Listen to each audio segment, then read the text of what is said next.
ஜனவரி 30 Kuwait அரசு விடுமுறை அறிவிச்சிருக்காங்க. அந்த செய்தியை பற்றி பார்க்க போகிறோம். அடுத்த குவைத்தில் வங்கி கடன்களை பெற கடுமையான கட்டுப்பாடுகளை விதிக்க திட்டம். அடுத்த குவைத்தில் 24 கடைகளுக்கு பூட்டி சீல் வைப்பு. இதுபோல குவைத்தின் முக்கிய செய்திகள், குவைத்தில் நடக்கும் முக்கிய நிகழ்வுகள் மற்றும் குவைத் வேலைவாய்ப்பு தகவலை நம்ம குவைத் தமிழன் வாட்ஸ்அப் சேனலில் தெரிந்து கொள்ள கீழே தெரிகின்ற வாட்ஸ்அப் நம்பருக்கு ஹாயின் மெசேஜ் பண்ணுங்க. முதல் செய்தி, குவைத்தில் இஸ்ரா மற்றும் மிராஜை முன்னிட்டு வருகின்ற ஜனவரி 30 வியாழக்கிழமை அன்று குவைத் அரசு விடுமுறை அறிவித்துள்ளது.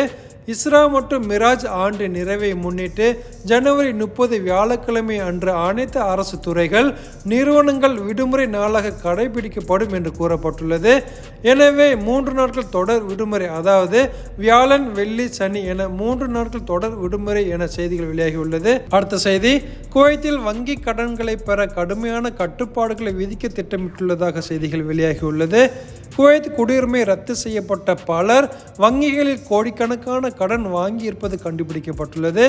இதன் அடிப்படையில் வாடிக்கையாளர்களுக்கு கடன் வழங்க வங்கிகள் கடும் கட்டுப்பாடுகளை விதிக்க திட்டமிட்டுள்ளதாக செய்திகள் வெளியாகியுள்ளது. அடுத்த செய்தி, குவைத் மின்சாரம் மற்றும் நீர் அமைச்சகம் இன்று புதன்கிழமை காலை அய்யூபா பம்பிங் நிலையத்தில் 8 மணி நேரம் சில பணிகளை மேற்கொள்ளப் போவதாக அறிவித்துள்ளது.